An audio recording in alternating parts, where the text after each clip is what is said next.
Magandang gabi po sa inyong lahat at sana po ay nasa mabuti kayong kalagayan sa pagkakataon pong ito sa atin pong panahon upang manalangin, mag-aaral ng salita ng Diyos sa atin pong devotion ngayon pong gabi at nawa po ay kayo po ay handa na sa inyo pong mga kani-kanilang tahanan at upang makinig ng salita ng Diyos at manalangin. At ang ating puso at isipan po ay atin pong inihanda rin sa pag-aaral pong ito at sa pagtitipon pong ito. At nagpapasalamat tayo sa Panginoon sa mga nakaraang araw, sa lahat ng provision po ng Panginoon, at sa Kanya pong pag-iingat po sa atin. Bago po tayo mag-umpisa mga kapatid, nais ko po munang tayo ay mag-alay ng isang pasasalamat at panalangin po sa Panginoon.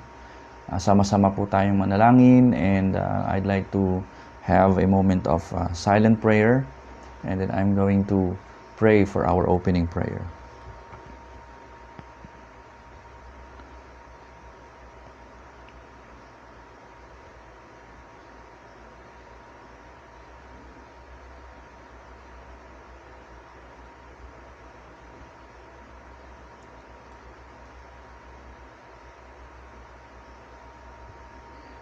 Mapagpalang Ama, kami po ay naritong muli upang kayo'y katagpuin sa pamamagitan ng mga salita ninyo, sa pamamagitan, Panginoon, ng aming po mga panalangin. Alam po namin, Ama, na kayo ay aming kapiling at aming kasama, Ama, even in these tough times. I pray, O Lord, that you would continuously remind us, especially sa mga salita niyo po, Panginoon, of our continuing trust sa inyo and pananangan sa inyo po, Panginoon, pagsalig sa inyo po, Panginoon. Panginoon Diyos, nagpapasalamat kami sa lahat ng pag-iingat ninyo, sa provision niyo po, Panginoon, sa amin pong mga pangailangan sa araw-araw, sa amin pong gobyerno, Panginoon, as nagsisikap upang matulungan kami, Panginoon, sa lahat ng amin pong mga pangailangan. Nagpapasalamat din kami, Panginoon, sa kalakasan at health din ay binibigay niyo, Panginoon, sa aming pong Pangulo.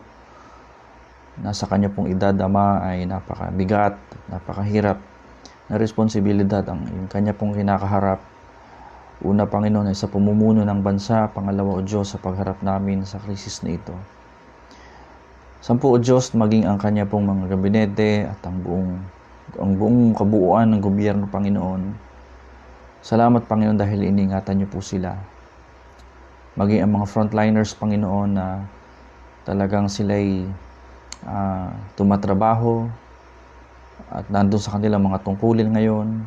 Salamat po, O Diyos, sa inyo pong pag-iingat sa kanila. Salamat din sa mga mamamayan, Panginoon, na tumatalima, sumusunod at nakatahan sa bahay, Panginoon, upang lumipas ito pong aming pong problema ngayon. Salamat din sa pagkakataong ito, O Diyos, na kami ay magkakadaupang palad sa pamamagitan ng FB Live, in listening to your word, and in prayer, and in thanksgiving. Thank you very much po, Panginoon. At ang lahat na ito ay aming pong panalangin, Panginoon, sa pangalan ni Jesus. Amen. So, sa atin pong pag-uumpisa, bago po natin buklatin at basahin ang atin pong talata ngayong pong gabing ito, ay just prepare your, just type your prayer request sa atin pong comment box para mamaya po ay babasahin na lang po natin. And if you want to give some encouraging message, siguro, and babasahin po natin mamaya. And if you have prayer requests and thanksgiving na rin po, just type it sa atin pong comment box and we are going to read it later after we have our devotion. So before we begin, nais ko pong magbigay din po ng announcement para po bukas. Abangan nyo na lang po sa ating GC. We have a special service. We have a special lesson. Paglilingkod po natin in relation po dito sa Semana Santa. This should be, bukas po ay Biyernes sa Santo. At ito pong week na ito ay atin pong inaalala ang kamatayan, pagkalibing at pagkabuhay ng Panginoong Hesukristo. Isang pagkakataon at time sa atin na napakahalaga. Yamang ang atin pong pananampalataya ay nakaangkla sa ginawa ng Panginoong Hesukristo at sa Kanya pong persona, ay binibigyan po natin ng pagpapahalaga ito pong week na ito.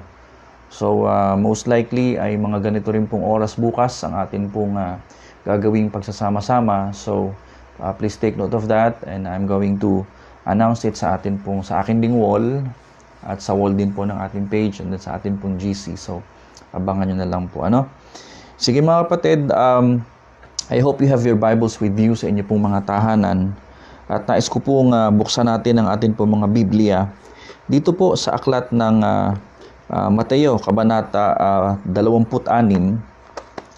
Mateo, Kabanata 26, ang talata po ay 42. Matthew chapter 26, verse 42. This will be our springboard verse. Matthew chapter 26, verse 42.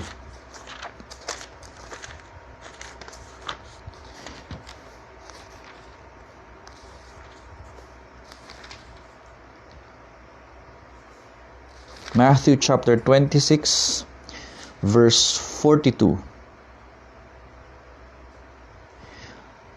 Okay, let me begin by reading verse 36 hanggang verse 42. Okay? Matthew chapter 26, verses 36 down to verse number 42. The Bible says, I'll be reading this from the Tagalog Bible. Ang sabi ng Biblia, nang magkagayon, pumunta si Jesus sa isang dako na tinatawag na Getsemani, kasama ang kanyang mga alagad. Sinabi niya, maupo kayo rito. Pupunta ako sa dako roon upang manalangin.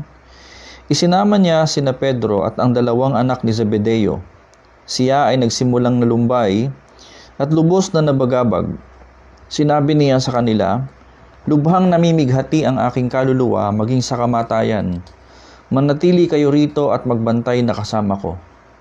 Pumunta siya sa di kalayuan at nagpatira pa siya at nanalangin. Sinabi niya, aking ama, kung maaari, lumampas nawa sa akin ang sarong ito. Gayunman hindi ang aking kalooban kundi ang sa iyo. Pumunta siya sa mga alagad at nasumpungan niya silang natutulog. Sinabi niya kay Pedro, hindi ba ninyo kayang magbantay ng 1 oras na kasama ko?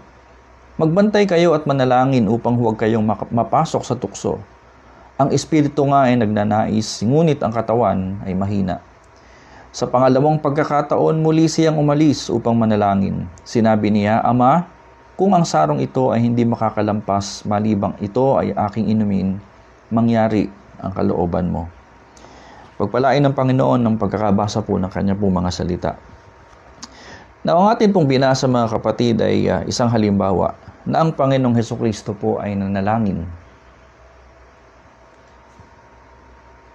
Now, naranasan niyo na ba na manalangin ng nahirapan kayong mag-umpisa? Nahirapan kayong siguro for a few minutes or for few seconds ay natigilan kayo. Parang nawala. It is because of the pain and extreme confusion na inyo pong nararanasan. Now, there are times that I find myself to be in that kind of situation also. Luluhod ka sa Panginoon or you would start to pray, but nothing is coming out of your mouth. It's just nothing that's coming out of your mouth because of the worries, because of the things that is inside your mind. And sometimes we feel guilty. Na parang ako ba'y nagpipray talaga na wala naman akong sinasabi? Alam niyo nung bata pa tayo, at marahil yung pong mga lumaki sa Sunday school,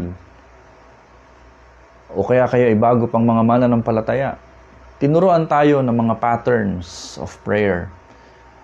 Ang mga sikat na patterns of prayer dyan ay yung acts na kung tawagin natin, or adoration, confession, thanksgiving, and supplication. And in fact, meron pa nga pong ibang mga grupo ng pananampalataya na ipinamemorize po yung popular na panalangin na Our Father, or popularly known as the the Lord's Prayer. Now, ibinigay ito ng Panginoon sa atin in the book of Matthew, chapter 6, verses 9 to 13, as a pattern. In this way, ganito kayo manalangin. Now, there is nothing wrong with those patterns or ways on how we are going to pray. You see, sa lahat halos ng mga makikita nating prayer sa Biblia, majority of them would give us an idea na ang prayers are uttered, binibigkas, naririnig. From one Bible character to the other, from the Old Testament, such as Daniel, Abraham, Moses, Noah, lahat sila ay nanalangin sa Panginoon, and we could read their prayers. For example, Jonah, yung mga pinag-aralan po natin for the past Sundays. We could read, nababasa natin sa Biblia yung kanila pong mga panalangin. Nakikita natin sa mga kwento na sila ay, for example, si Daniel was he was thrown to the lion's den because of prayer. Pero alam niyo mga kapatid, there's nothing wrong with that, and we should never underestimate yung tinatawag na uttered prayers, because those are they are prayers in the Bible. Now, you see, while there are patterns or ways or help, itong mga patterns na ito, they help us to say what words to utter. Pero alam niyo mga kapatid, mga kaibigan, even though we know that prayers are uttered, prayers are beyond that. Prayers are beyond that. Now, bakit ba tayo nagpipray? Okay. There are certain objections, According to Matthew chapter 6, verse 8, if I would, may I read that verse? Matthew chapter 6, verse 8. Bakit daw tayo kailangan pang manalangin? Alam naman ng Panginoon kung yung atin pong ipapanalangin bago pa tayo manalangin. In fact, there's a Bible verse that says something like this in chapter 6 verse 8 of the book of Matthew. It says, "Huwag ninyo silang tularan sapagkat alam na ng inyong Ama ang mga bagay na inyong kinakailangan bago pa man kayo humingi sa Kanya." Di ba ho? Well, ang sinasabi po ni Jesus Christ dito ay yung mga pagano. Okay, na paulit-ulit na manalangin. Pero there's a principle that he mentioned after na sinaway niya or binigyan niya ng description yung mga pagano. Anya, alam na ng inyong Ama ang mga bagay na inyong kinakailangan bago pa man kayo humingi sa Kanya. So what's the use of praying? When God knows our, yung mga sasabihin natin, yung ating mga idadalangin, alam naman niya. Now my response to that is, we are not basically informing God when we are praying, informing of our hearts. In fact, God knows our hearts and minds even before we pray. Pero alam niyo, we are inviting the Lord. We are trying to tell the Lord yung ating situation. Hindi bagat sa kwento rin po ng Old Testament, sa Book of Genesis, nung nagtatago si Adan at si Eva, hindi ba't sila tinanong din ng Panginoon, Adan, Eva, nasaan kayo? Yung po ba'y nangangahulugan na hindi alam ng Diyos kung nasaan sila? Hindi po. Gusto ng Panginoon na marinig na magmula sa kanilang mga bibig at iparealize sa kanila kung ano ang kanila pong ginawa. So just because God asked those questions in the Old Testament or even in some stories of the Bible, it doesn't mean na hindi niya alam ang nangyayari sa atin. Gusto lamang ng Panginoon na marinig mula sa ating mga bibig ang expression ng ating pong pagtitiwala sa Kanya. Okay? So, praying is not informing God because He knows it already. It is inviting Him. It's inviting Him into our situation. And there are times na it's hard to pray when we are in pain, when we are suffering, it's just that hindi natin alam kung ano ang ating ipapanalangin. May mga ganong pong pagkakataon. Ano ho? May mga ganoong pagkakataon. And today, mga kapatid, the title of our message today is Prayer Without Uttering Words. Prayer without uttering words. You can pray, or there's a prayer in the Bible. This is a bit unpopular, okay? Just sabi ko nga ho kanina. Typically, pag sinabi nating panalangin, these are uttered words. There's nothing wrong with that. In fact, that is the biblical way of praying.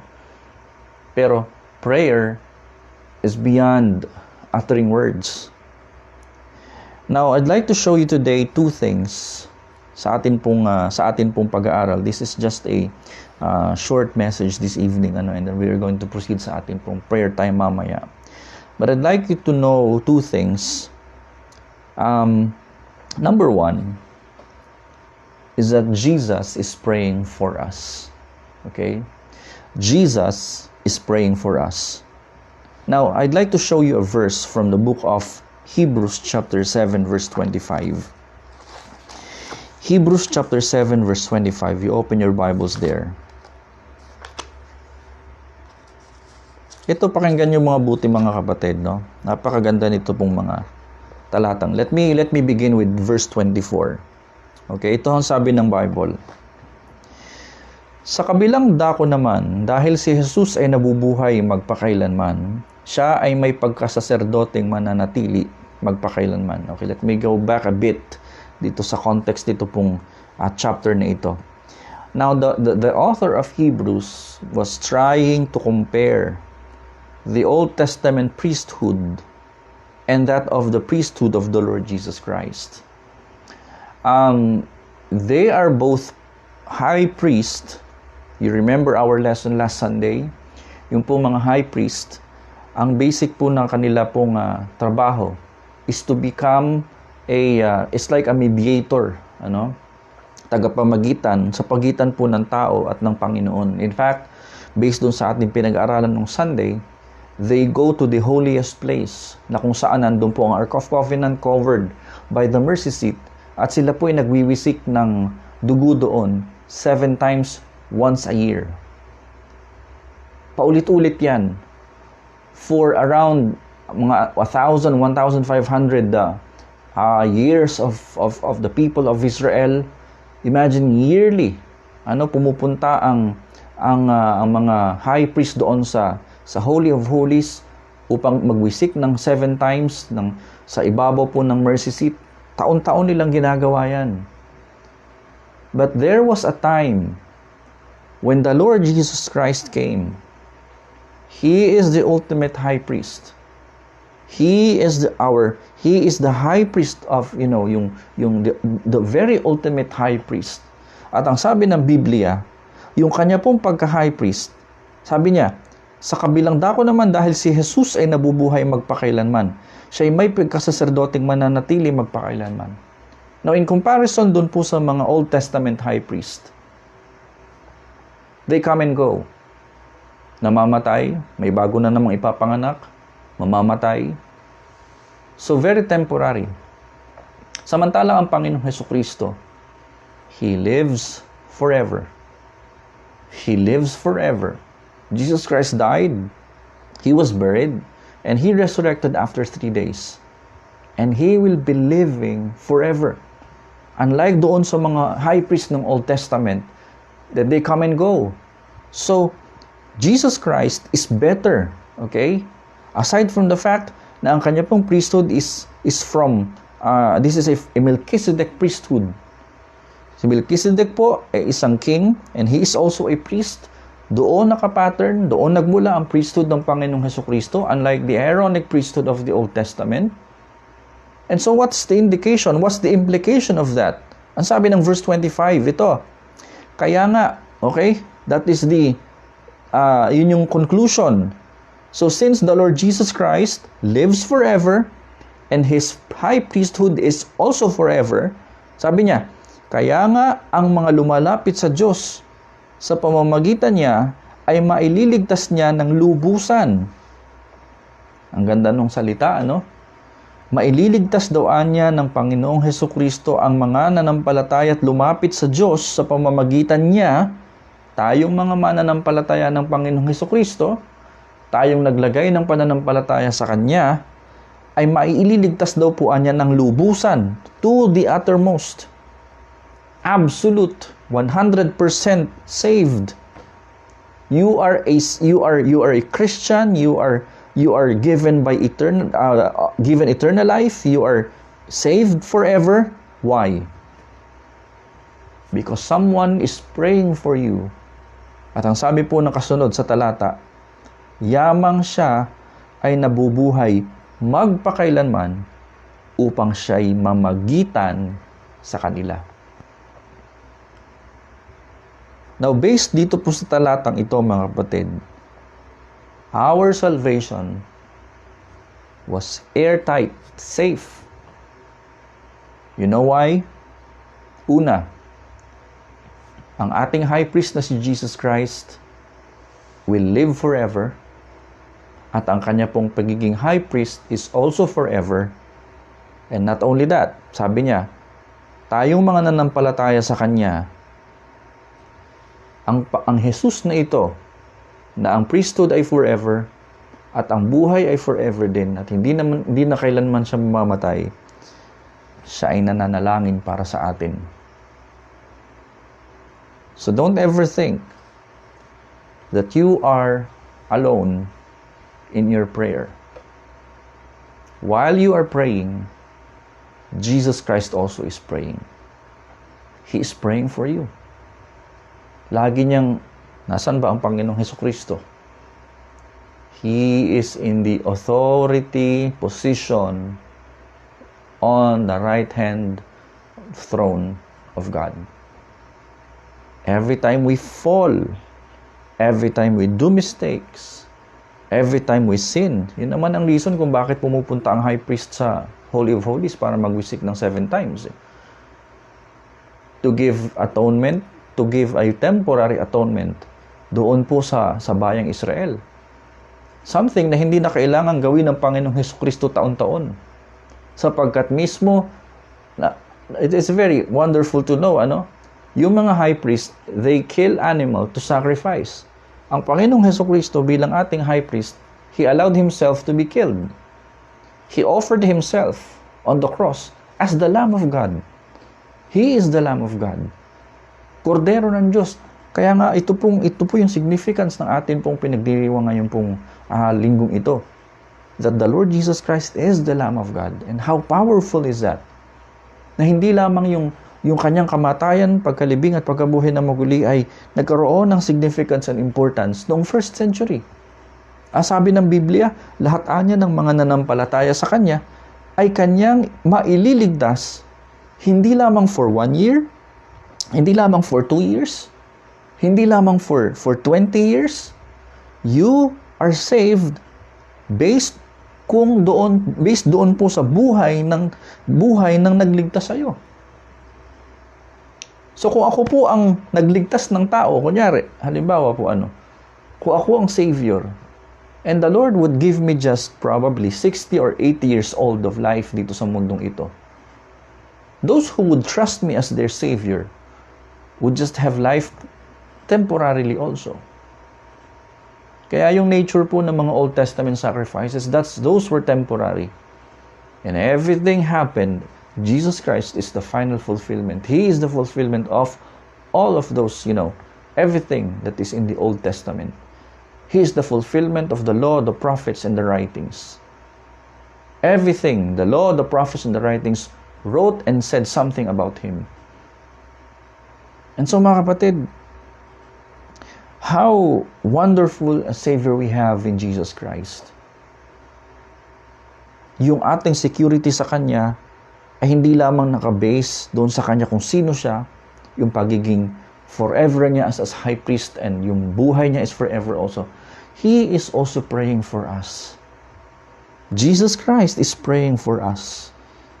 Okay? Another thing is in Romans chapter 8 verse 34. Romans chapter 8 verse 34. Let's open our Bibles there. Para isang buklat na lang ho tayo. Let me begin with verse 26 and mamaya lundag po tayo sa hanggang verse 27 and then lundag po ako sa verse 34. Now this was written by Paul. Ang sabi ng Bible in verse 26 of chapter 8. Sa gayong paraan, ang Espiritu rin ay kasamang tumutulong sa ating mga kahinaan, sapagkat hindi natin alam kung ano ang kinakailangan nating ipanalangin. Did you read that one? Ang banal na Espiritu daw anya ay kasamang tumutulong daw sa ating kahinaan. Okay? Sapagkat, well, let's admit it, a lot of times, we feel lazy in praying. You know, the same as doon sa mga ginagawa nating ministeryo, pagsimba, pagbabasa ng salita ng Diyos, pag-witness sa ibang mga tao, getting involved in the ministry. Lahat yan ay part ng, alam niyo, yung curse natin bilang mga tao na we tend to be lazy, we tend to not to do anything. Pero ang sabi ng Biblia, mga kapatid, tinutulungan daw tayo. Sabi niya, ang Espiritu rin ay kasamang tumutulong sa ating mga kahinaan. And, in our topic, sometimes, hindi natin alam kung ano ang ating ipapanalangin. Okay? Subalit, sabi niya, ang Espiritu mismo ang siyang namamagitan para sa atin na may pagdaing na hindi kayang ipahayag ng salita. This is why I said,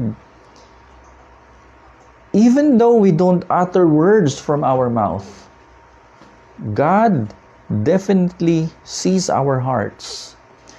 God for sure knows our hearts and what is inside our mind. And so before we even utter words of prayer, dinidinig na ng Panginoon yun. Well, sabi nga ho ng isang kanta, tears are a language God understands. Sometimes if you're kneeling in prayer, parang wala ka nang nasabi yata sa Panginoon. All you did was to cry or to shed tears, or sometimes naman if you're confused, you wanted to pray and then you closed your eyes. You wanted to pray, gusto mo mag-pray, pero parang dahil doon sa dami mong iniisip, parang after few minutes na realize mo, wala pa pala akong sinasabi sa Panginoon. Parang, I'm not yet praying.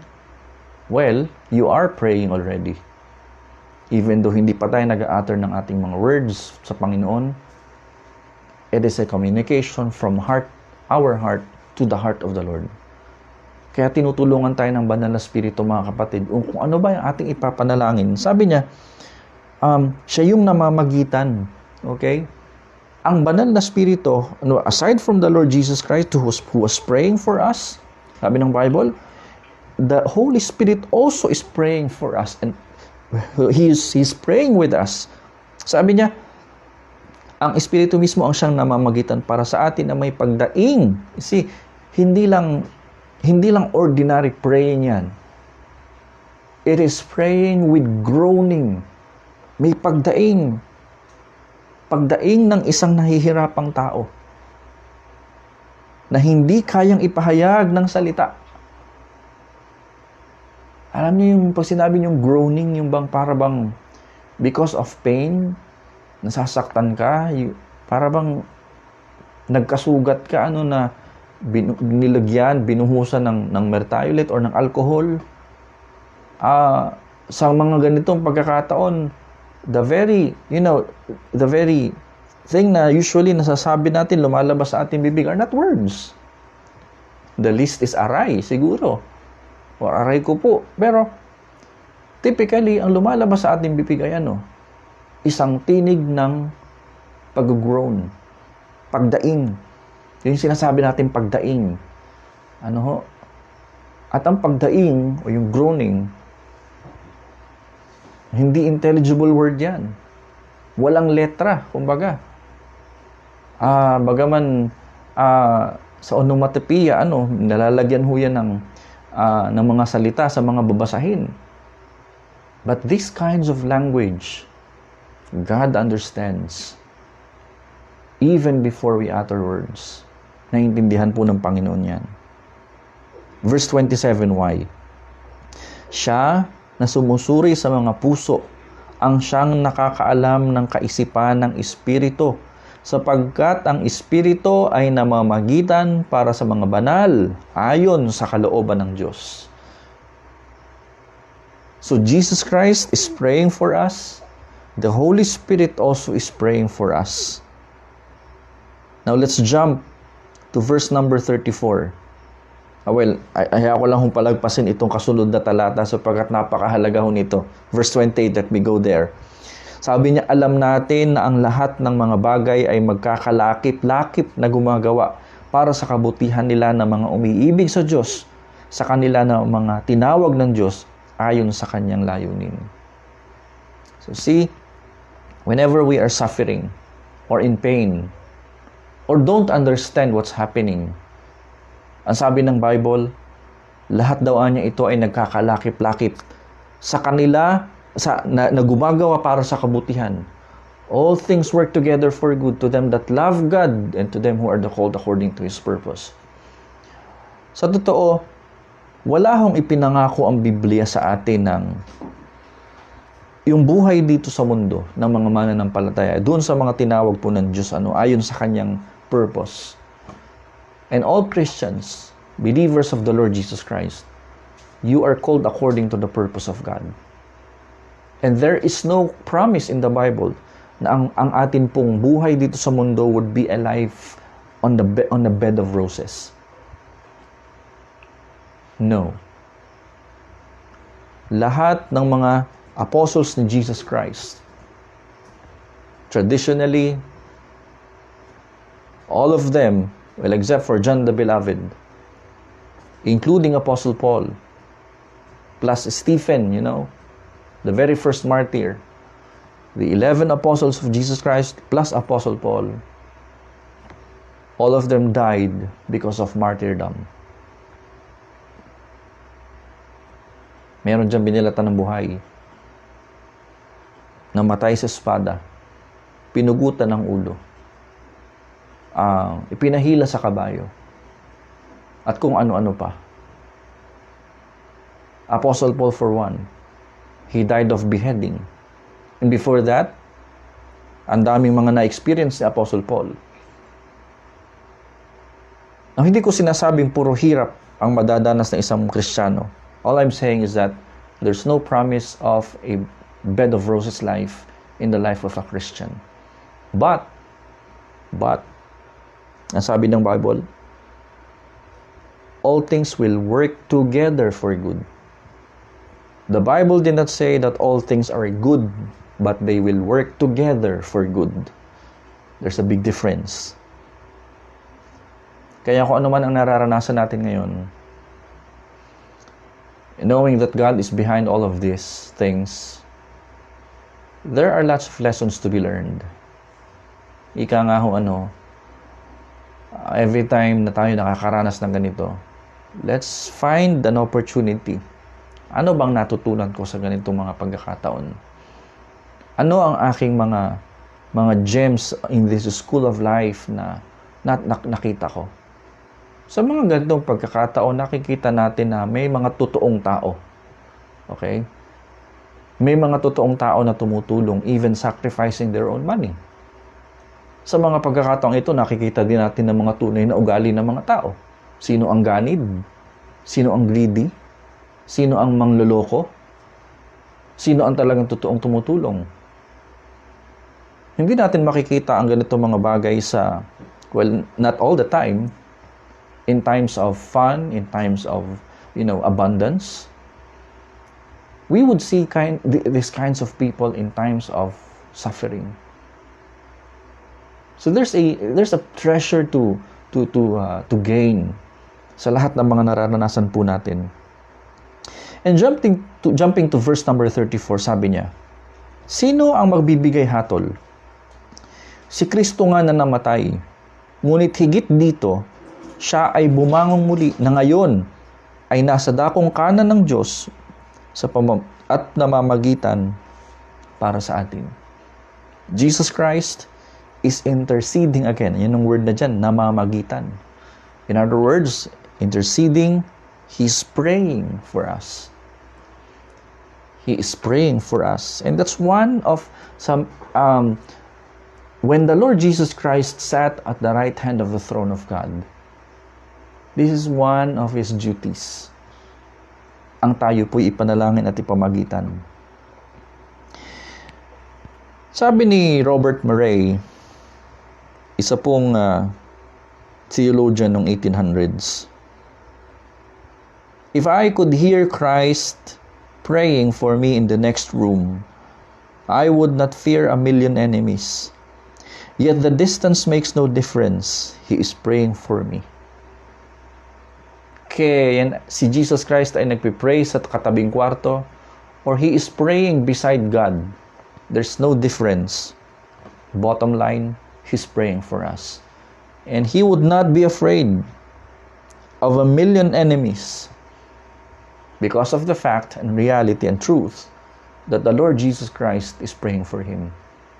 Kaibigan, kapatid, Jesus Christ is praying for you. The Holy Spirit is also praying for you. Now, number 2, and this is the last one, Jesus is praying about us. Okay? Kanina, He is praying, or Jesus is praying for us. Now, Jesus is praying about us. In John chapter 17, verse 20 to 26, John chapter 17, verses 20 to 26, ito po ang ating matutunghayan. Sabi niya,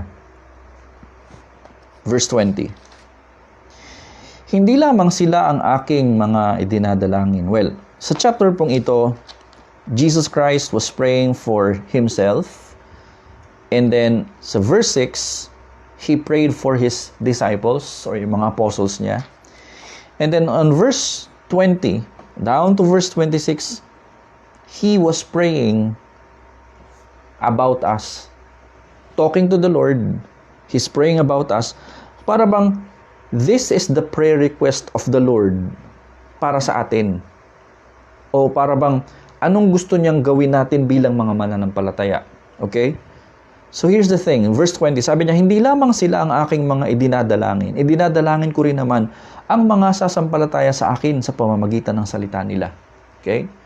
Sa pamamagitan doon ng mga salita ng disciples at yung mga mananampalataya doon, which is umabot sa atin ang mga salitang ito, sabi niya, idinadalangin ko na sila ay maging isa.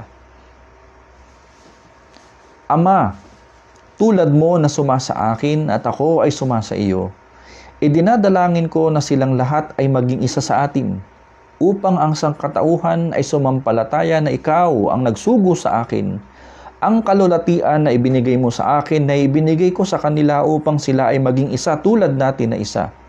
Ako ay nasa kanila at ikaw ay nasa akin, upang sila ay maging ganap na isa at upang malaman ng sangkatauhan na isinugo mo ako, at malaman din nila na iniibig mo sila tulad ng pag-ibig mo sa akin.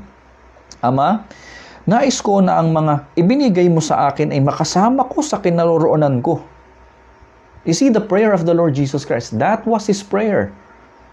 Ang sabi niya sa Panginoon, ang aking nais, okay, this is the will of God, na lahat daw anya ng ibinigay ng Diyos sa Kanya ay makasama ko sa kinaroroonan ko.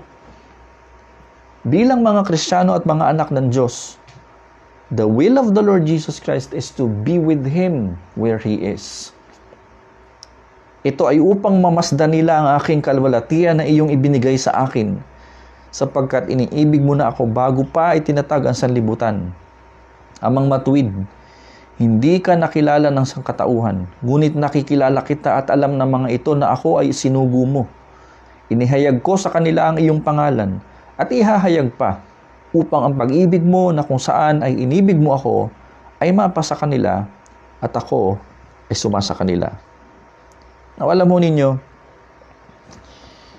this is one of the instances, maging yung binasa po natin kanina, sa ating pong opening, are some of the examples and times na ang Panginoong Hesukristo ay nananalangin. And as what I've said, ang panalangin po ay isang expression po ng pag-asa at pagtitiwala sa Panginoon. Okay, remember the word trusting, okay, or trust. Yung batak, yan, you remember that word? Batak.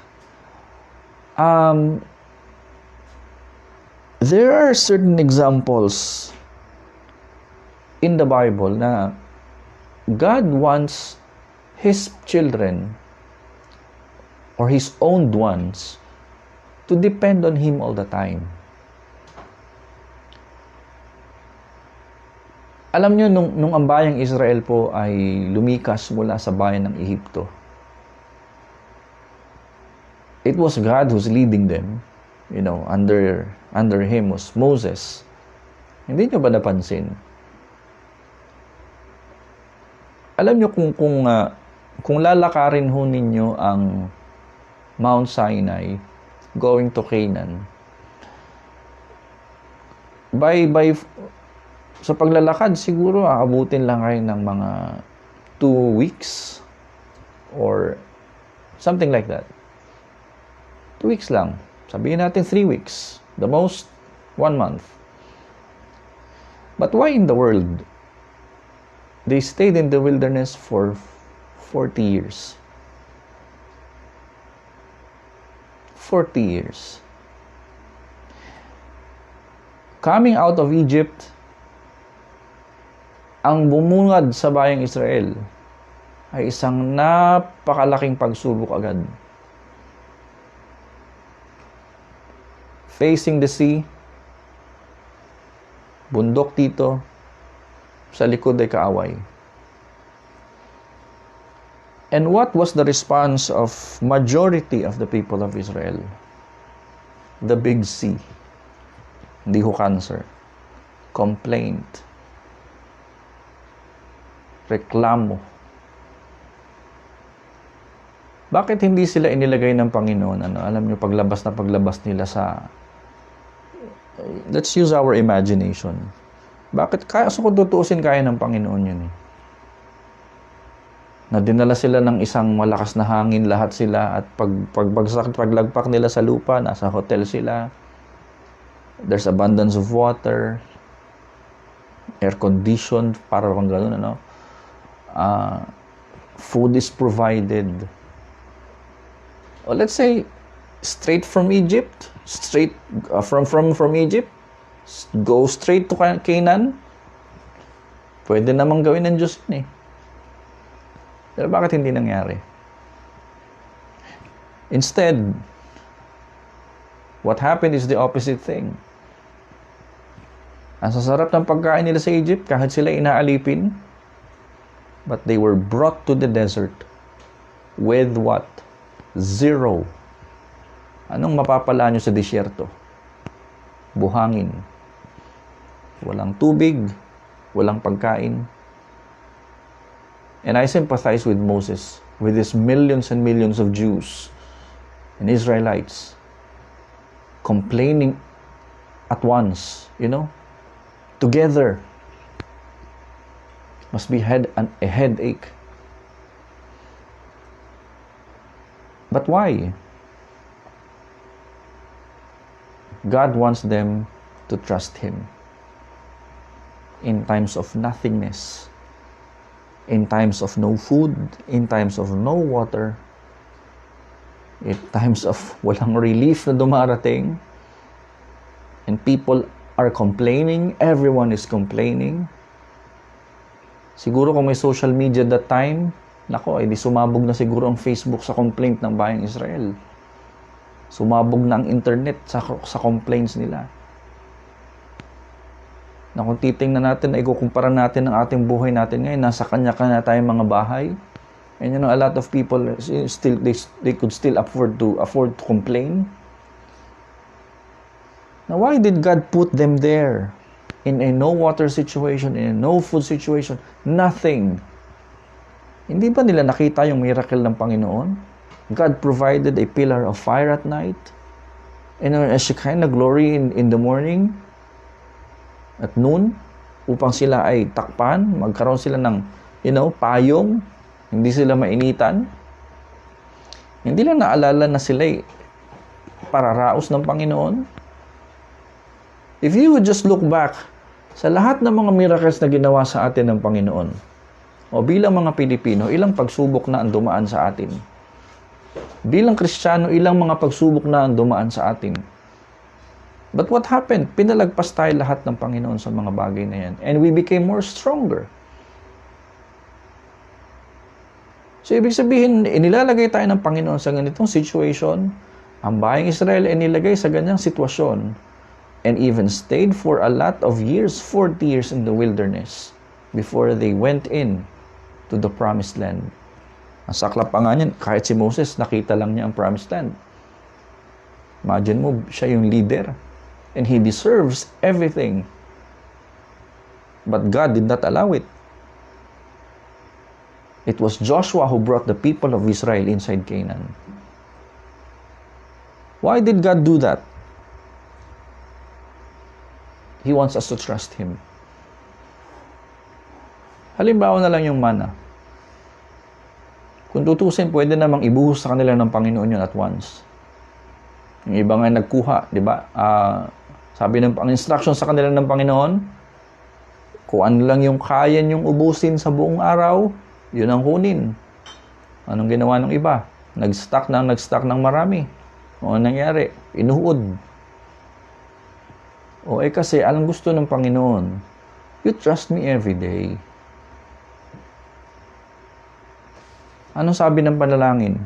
Lord, give us this day our monthly food, our annual food. No. Give us this day our daily bread. Give us this day our daily bread. One day at a time.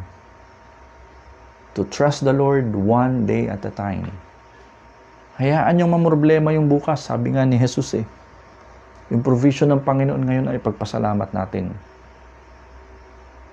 At marirealize na lang natin, we've been here on earth for 80 years siguro or 60 years. Sabi nga ni David, di ba, I've been young and now I'm old, yet I never find. Hindi ko nakita na ang mga righteous ng Panginoon ay nagutom o nanghingi ng tinapay. Why? Jesus Christ is praying for us. And He's praying about us. He's praying for our unity. Sabi dyan, verse 21, idinadalangin ko na sila ay maging isa. God calls for our unity. And as believers in the Lord, this is a time and situation that we should be united. Primarily sa panalangin. I'm so thankful, napakaraming mga tao ngayon as a reaction to this crisis that we have. National prayer, companies are praying, schools are praying,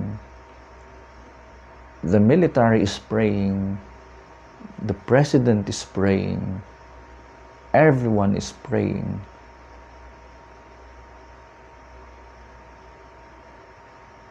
Because this is our expression of trust sa Panginoon.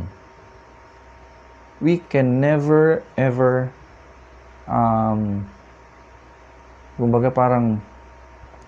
we can never underestimate the power of prayer. Never. And so mga kapatid, If Jesus spent time in prayer, how much more us, tayo bilang mga anak niya? We should pray. Whether by our mind, alam nyo, you can pray any time of the day. If you want to pray in the morning, you pray in the morning. If you pray while sitting on the couch, you pray. Spend a lot of time in prayer. We have a lot of time in prayer today. Instead of, doing a lot of things in the house or being busy with non-spiritual things, spend a time in prayer, more time in prayer. Because that's what we need now. And join our hearts together. Since this is the desire and the prayer, yun ang prayer ng Panginoon sa atin. Especially sa ating mga Christians, no? Don't forget to pray. The Lord Jesus Christ prayed. We should also pray. Tayo po'y manalangin, mga kapatid. In our closing time, and after we pray, we'll read babasahin ko po ang inyo pong mga prayer items and thanksgiving, or if you have some testimonies, we would read that. Pero we'll pray first. Panginoon Diyos, thank you, Lord, for these truths. Jesus Christ is praying for us, and also He is praying about us. Thank you, Lord, dahil you are teaching us and giving us what to pray about and what to pray for. There are times na nahihirapan kami na manalangin because of the loads that is inside our hearts and in our minds. Nahirap, Panginoon. And we tend to complain, just like the Israelites. But instead of complaining, all we have to do is to trust you and to allow you na kung ano man itong aming pong situation ngayon, you are in control and you will help us. Salamat po, Panginoon, at ang lahat na ito ay aming pong panalangin sa pangalan ni Jesus. Amen. Okay, so salamat po sa inyo pong pakikinig, and we are going to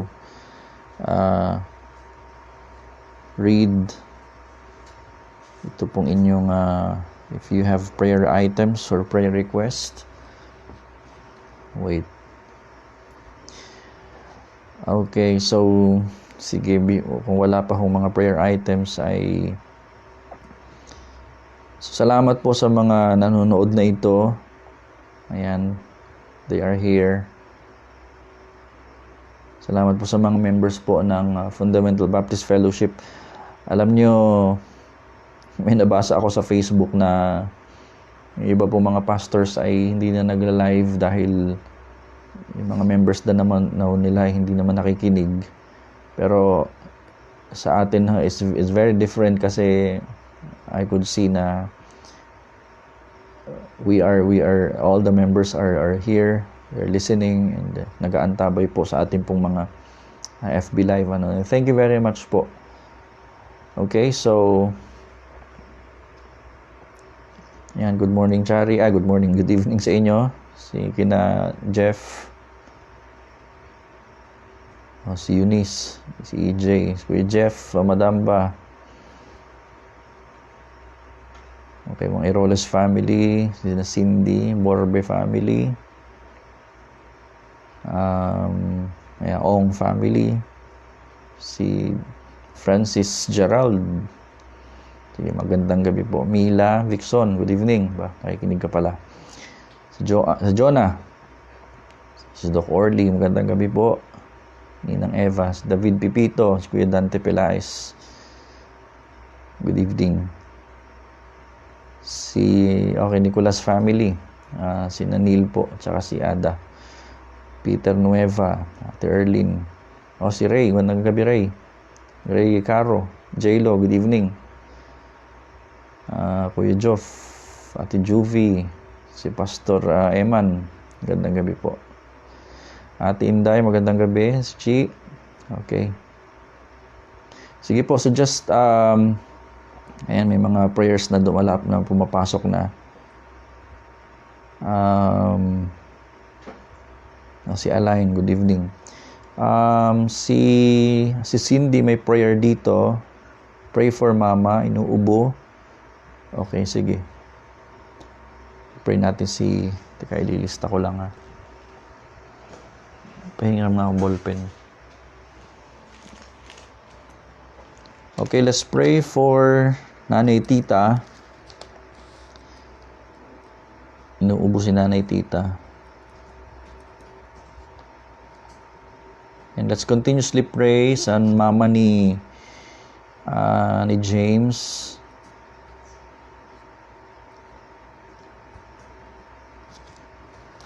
Ayan. And of course, part po naman lagi ng ating pong panalangin yung ating pong government at lahat po ng let's pray for our president at lahat po ng mga frontliners. Let's pray for them.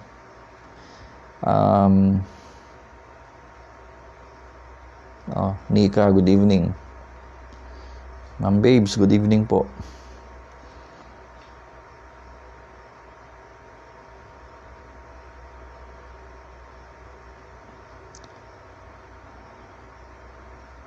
Okay,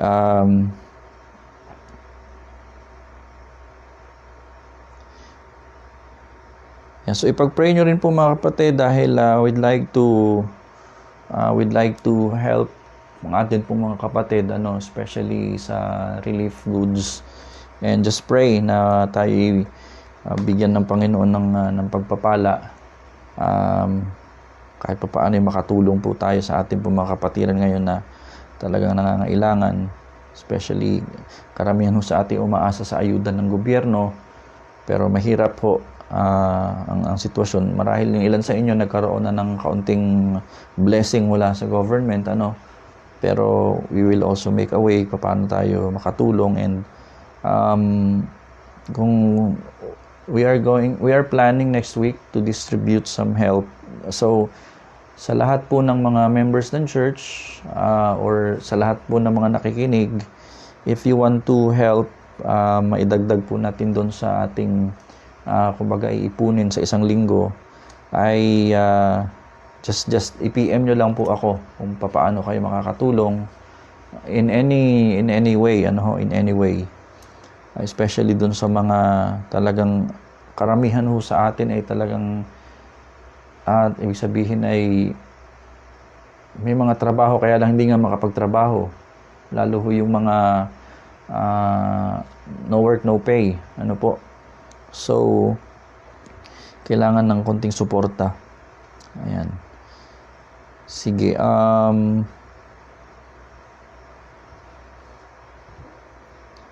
of course, don't forget to pray for our mother church, ang Manila Baptist Church, sa mga adjustments din po sa kanila sa time na ito. Lahat naman tayo nag-a-adjust sa panahon ito, and let's continuously pray for them, sa situation ngayon. And yung continuous to provision po ng Panginoon, at yung pag-iingat din ng Panginoon. Well, as aking pong balita kanina, ay we have already, sa Lucena City at least, ay meron pong 7 yata na COVID cases, at dito sa Tayabas ay meron kaming 2. We just pray na mabawasan na ito pong mga number of cases. Ayan, sige. Okay, si Tintin, sabi niya dito, good evening po, Teacher Vanji, Pastor. Pasalamat po kami sa everyday provision ng Panginoon at pag-iingat po sa araw-araw. Prayer request po namin is provision po sa mag-asawa ni Kuya Janjan at Ate Eunice, para po sa nalalapit pong panganganak ni Eunice. Ayan, so ipag-pray natin yung provision ng Panginoon. Mga anak, malapit na po yatang mga anak si Eunice. Ito po ay unang apo ni Lola Emer, unang apo ni Lola Emer. Okay, so Saka po health po ng bawat isa sa atin. Prayer request ko rin po si Nanika, okay, good health. At especially po ate po niya na nurse. Okay, sige, let's pray for this one. Yung ate daw ni Nika ay nurse. Tsaka sa family na rin ni Nika. Ayan, sige. And naka-duty po ngayon sa Karin po iba pa pong frontliners. Yes, oo, katulad ni Princess. Si Princess po ay kumbaga nakakulong sila ngayon dun sa QMC. Hindi ho siya uuwi ng kanilang bahay for 1 month. Kaya si Prince ay walang nanayan for a month. So ipag-pray natin kasi si Princess po ay inilipat doon po sa mga PUI. So let's pray for her safety at sa lahat din po ng mga frontliners katulad ni Kuya Bobby. Si Kuya Bobby po ay nagjo-duty rin for hours, mga ilang oras din ho sa maghapon aside doon sa kanya pong trabaho. So ipag-pray din ho natin si Kuya Bobby. Ayan.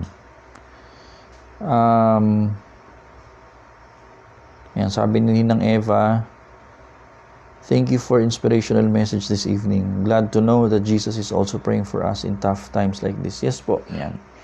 Galing So hindi lang tayo nagpe-pray para sa ating sarili at sa kapwa natin. Si Jesus Christ, He's praying also for us. Okay. Si Hani. Magandang gabi, Hani. Hani Makeda.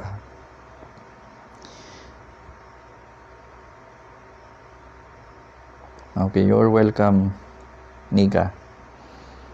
Thank you daw. So, yon ang province of Quezon po ay nasa lockdown na ho ang province of Quezon. And we just pray. Ang atin lang po talagang panalangin is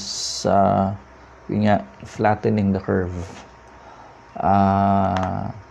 Bumaba ang mga cases. Nang sa gayon, mas mabilis na maipagpatuloy po natin ang atin pong trabaho at lahat ng ating mga gawain, especially sa impact nito sa economy ng ating pong bansa. I'm thinking about that. And talagang mahirap itong ganito pong panahon at yun nga, all we need to do is talagang wala tayong ibang makakapitan, wala po tayong ibang maasahan kundi ang Panginoon. Kaya yun ang atin pong gagawin. Okay, so good evening Ate Emily, si Joanne Aligin na Tipon. Magandang gabi po. Ate Nida, good evening din.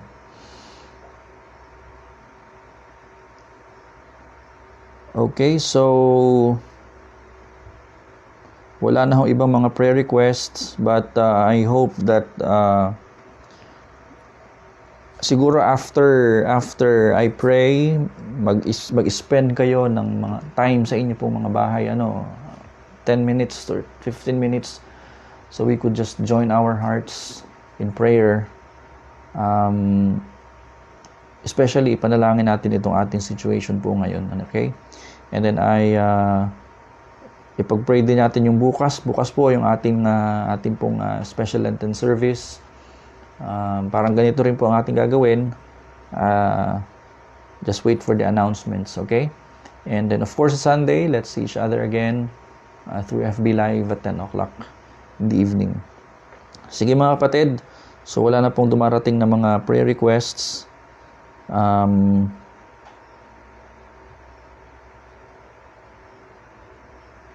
Okay, sige, wala na.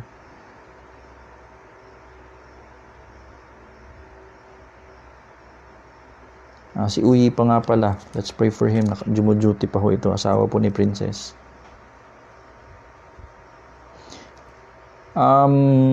Nung Sunday ng afternoon, ang amin pong Sunday school, may mga prayer requests din doon si Ate Dayan na She's working sa hospital din. Si Kuya Arthur, asking for a prayer request. Ito po yung mga frontliners. Ano po? Sige mga kapatid, let's join our hearts and let's pray. And after this, you may pray, okay, sa inyo pong mga pamilya. Panginoong Diyos, nagpapasalamat kami ngayon pong gabing ito for giving us wonderful time in the pondering upon your word and helping us to see yung pong the importance ng ginawa ng Panginoong Hesukristo sa amin bilang inyong pong mga anak ay hindi lamang siya nananalangin sa amin para sa aming mga pangailangan, kundi He is also interceding and praying for us as our high priest. That is why we firmly believe, Lord, that our salvation, our relationship with the Father is fixed and strong, immovable. It's permanent. It is because of the very life and who Jesus Christ is. That's the most important thing na ma-realize namin mga Kristiyano based sa doctrine na ito, that Jesus Christ is our great high priest. Lord, and also you're teaching us to trust you more. Thank you very much, Lord, dahil through these situations, we learn how to trust you more. Lord, we have brethren sa aming pong church at sa mga kaibigan din po namin, Panginoon, na they're asking for prayer requests. And Lord, I want to pray for Nanay Tita. Siya po'y inuubo. Pinag-pray ko na kayo po magpagaling sa kanya and provide the medicine para po sa kanyang karamdaman. Lord, pinag-pray ko rin ang nanay ni James. She is in a hard condition ngayon sa abroad, sa kanya pong pinagtatrabahuhan. Yung health concerns, Panginoon, I pray na tulungan niyo po siya, Panginoon, at iingatan, Ama. Lord, maging si Janjan tsaka si Eunice, yung pong preparation nila sa panganganak ni Eunice, Panginoon, tulungan niyo po sila and to provide their needs. This will be a harder time for them dahil dito sa condition namin ngayon, Panginoon, but I pray, Lord, na tulungan niyo po sila financially, provide them their needs, O God. Lord, we also pray kay Nika, sa buong family nila, Panginoon, sa mga pangangailangan, Ama, tulungan niyo po sila. Please provide the needs ng kanila pong family, sa food, and most especially, Lord, the spiritual boost, at saka yung pagtitiwala sa inyo, Panginoon. Tulungan niyo po sila maging sa atin ni Nika, Panginoon, who's serving as nurse sa hospital. Ingatan niyo po siya at ilayo niyo po, Panginoon, siya sa karamdaman.